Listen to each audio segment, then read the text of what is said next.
வணக்கம்மா. வணக்கம் வணக்கம்மா. எப்படி இருக்கீங்க? நல்லா இருக்கேன். நீங்க எப்படி இருக்கீங்க? நல்லா இருக்கேம்மா. மகா சிவராத்திரியோடைய இதனால கொஞ்சம் விரதத்துல இருக்கேன். நாளைக்கு நைட்டு 10 மணிலேருந்து 4 மணி வரையும் ஆறுகால பூஜை நடந்துட்டு இருக்கும். யாகங்கள் இதெல்லாம் அருமை அருமை. அந்த நல்ல இதெல்லாம் விஷயம். இறைவனே கிரின்னு அந்த பூஜைக்குரிய வேலையெல்லாம் பண்ணிட்டு இருக்கேம்மா.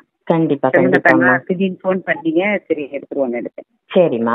என்னன்னா இப்போ அகோரிகளை பத்தி நீங்க அகோரிகள் கூட நிறைய பழகிருக்கீங்க. அவங்க இருப்பிடம்லாம் நிறைய சென்று பார்த்திருக்கீங்க. நிறைய விஷயங்கள் உங்களுக்கு அகோரிகளை பத்தி தெரியும் இல்லையா? இப்ப சமீபத்துல ஒரு நபர் தான் ஒரு அகோரி அப்படின்னு சொல்லிக்கிட்டு யூடியூப்ல ரொம்ப ட்ரெண்டிங்கா அவருடைய விஷயங்கள் எல்லாம் போயிட்டு இருக்கு. உண்மையிலேயே இப்படி ஒரு திடீர்னு ஒரு அகோரி உருவாக முடியுமா? அகோரி அப்படின்றவங்க யாரு? அந்த தம்பிய பத்தி நம்ம பேச தேவையில்லை. இருந்தாலும் அகோரிகள் யாருன்னு கேக்குறீங்களா, அதுக்க பத்தி நான் சொல்றேன்.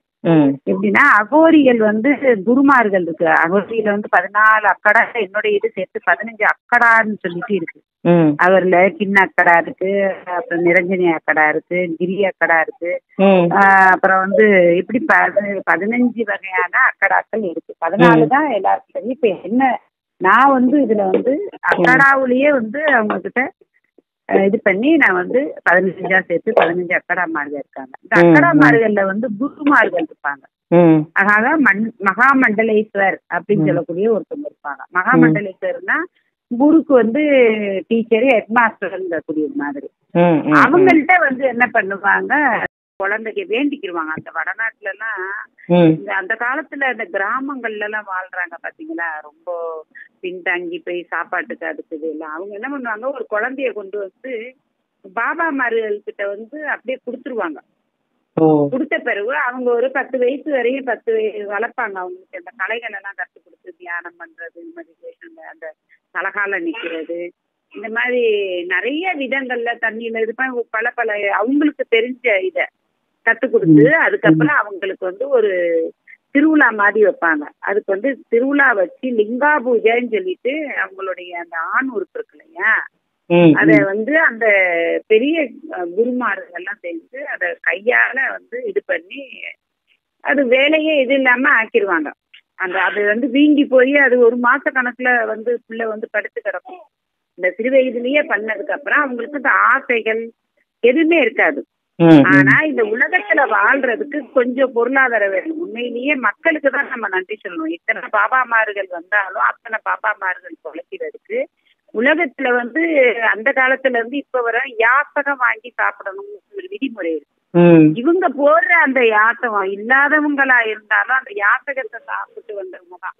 காலப்போக்குல அவங்களுக்கு நிறைய பேரு அன்னதானம் போடும்போது அவங்களுக்கு கொஞ்சம் பொருள்கள் அதிகமாகுது. அதனால இவங்களே பண்டாரம்னா அன்னதானம் பண்றது இவங்களே செய்வாங்க.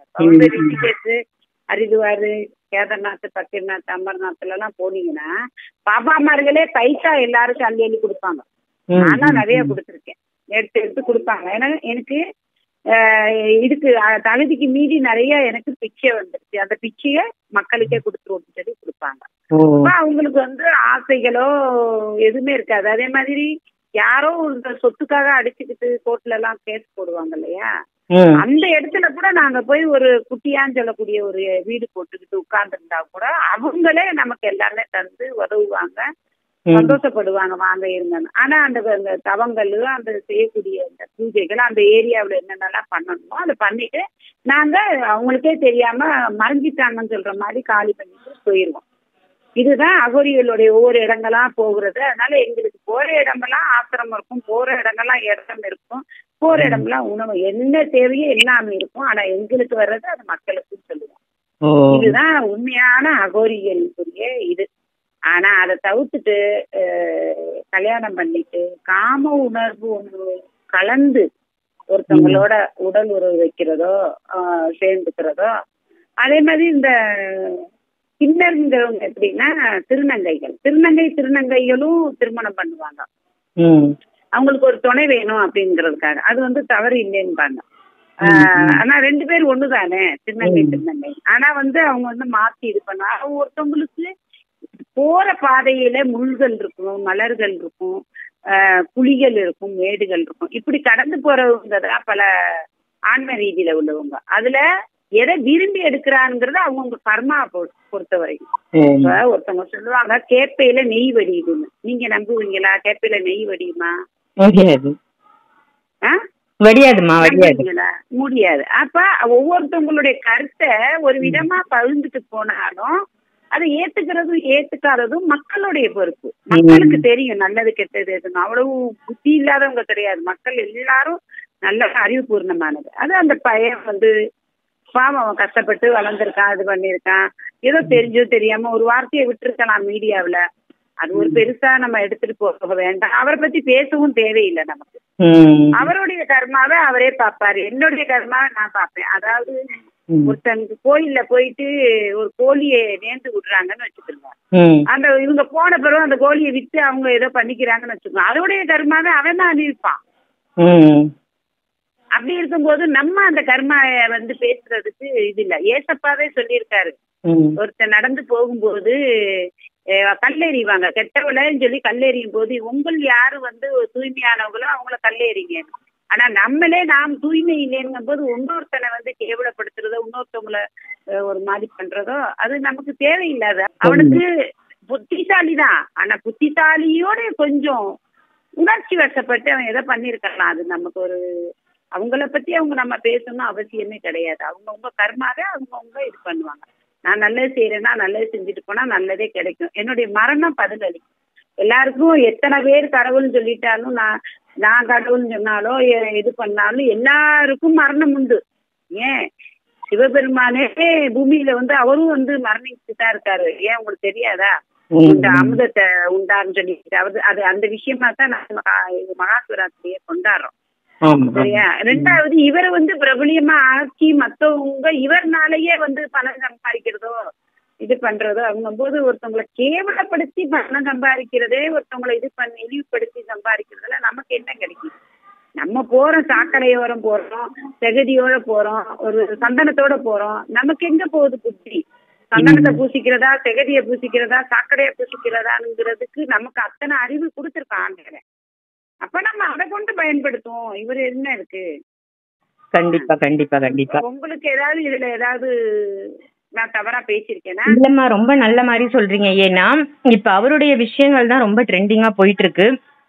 அவர் தெரிஞ்சோ தெரியாமலோ இப்படி ஆக்கிட்டு இருக்காங்க. இல்ல இப்ப தெரிஞ்சோ தெரியாமலோ 10 பேர் கல்லெறிஞ்சி அதை வேடிக்கை அதை அழுகு விட்டு வேடிக்கை பாக்குற மாதிரி இருக்கு. உண்மை உண்மை. என்ன தெரிஞ்சோ தெரியாமலோ ஒரு தவறு செஞ்சுட்டாரா, நீ செஞ்சது தப்புன்னு சொல்லிட்டு நம்ம ஒதுங்கிடணும். அதுதான் உண்மையான ஒரு செயல்னு சொல்லலாம். இன்னும் இல்லப்பா, ஒன்னும் வேணாம். அந்த தம்பி நாளைக்கு நான் இதெல்லாம் பிராங்க் பண்ணேன்னு சொல்லிட்டாருன்னு வச்சுக்கோங்க, எல்லாரும் மூஞ்சி எங்க திருப்பிட்டு போவாங்க? ஏன்னா அவன் எப்பவுமே எல்லா விதமும் ஆடி இருக்கான், பாடி இருக்கான், ட்ரோல் பண்ணிருக்கான், என்னென்னமோ பண்ணிருக்கான் அந்த தம்பி. நாளைக்கு ஏப்பா நான் எல்லாமே ட்ரோல் பண்ணேன் அப்படின்னு சொன்னா எல்லாரும் பேசினவங்களும் எங்க முகத்தை வச்சுக்க முடியும் சொல்லுங்க? கண்டிப்பா அந்த தம்பி அப்படி கூட செய்யும். அந்த தம்பி எங்க இருக்கோ நான் பாக்கல வைக்கல. அந்த தம்பி யாரோ, நான் என்ன பொறுத்தவரையும் தான் வீட்டுல ஒரு குழந்தை தப்பு செய்தா எப்படி மன்னிப்பனும் அதே மாதிரிதான் எல்லா குழந்தைகளும் எனக்கு ஒரே மாதிரி. அதனால எனக்கு கண்டிக்க தெரியாது, மன்னிக்கதான் தெரியும். நிச்சயமா நிச்சயமா. நல்ல ஒரு தகவல் கொடுத்திருக்கீங்க. நம்ம அதிகமா மத்தவங்களை பத்தி பேசாமல் இருப்பதே சிறப்பு. உண்மைதான் அது. ஆமா, அதுதான் உண்மை. நாமே சரி பண்ணுவோமே. எதுக்கு சாமியார்ட்ட போகணும்? எதுக்கு அவங்க ஒரு ஆறுதல் தர்றாங்க. அவங்கள்ட்ட போனா ஒரு நிம்மதி கிடைக்குதுன்னு தான் ஒவ்வொருத்தவங்க போறாங்க. ஆனா அவங்க ஏமாறுறதும் அவங்க கையில தான் இருக்கு. ஆமா, நல்லது எது கெட்டது எது, அகோரிகள் யாரு, உண்மையான பாபாமார்கள் யாரு, உண்மையான சாமியார்கள் யாருன்னு அறிஞ்சு போக வேண்டியது ஒவ்வொரு மனிதனுடைய கையிலும் தான் இருக்கு. ரொம்ப தெளிவான ஒரு தகவல் தந்திருக்கீங்கம்மா. நன்றிம்மா. இந்த ஒருத்தர் சொல்றாரு, நான் இந்த வானத்தையே நம்ம வளர்ச்சிட முடியும், அடிக்க முடியும், இந்த நட்சத்திரத்தெல்லாம் எண்ணிட முடியும், நான் ஆகாசத்துல இது பண்ண முடியும். அதெல்லாம் சாத்தியம்மா. நமக்கு எங்க போகுது சொந்தமான ஒரு இது? இதை கேவலப்படுத்துறதோ இது பண்றதுல நம்ம வீட்டுல ஒரு பிள்ளைய நம்ம என்ன பண்ணுவோம்? அவருக்கு எனக்கு எந்த விதமான தொடர்போ எதுவுமே இல்லை. எனக்கு பொதுவான எல்லா மக்களுக்கிட்டையும் உள்ளதுதான். நமக்குன்னு சொந்தமா சுயமா நான் இது இருக்கு இல்லையா, தியானம்னு இருக்கு, ஞானம்னு இருக்கு, அறிவுன்னு இருக்கு, சொல்லாற்றல் இருக்கு, செயலாற்றல் இருக்கு, பகுத்தறிவு இருக்கு. இதுல வந்து அட்வைஸ் சொல்றது நம்ம கேட்க போறதும் கிடையாது. அப்படி இருக்கும்போது இது தேவையில்லாதது நமக்கு. உண்மை உண்மை உண்மைய அழகா ரொம்ப எடுத்து சொன்னதுக்கு நன்றிம்மா. நன்றிம்மா. நன்றி. ஹரர் மகா. ஜெய் ஜெய்.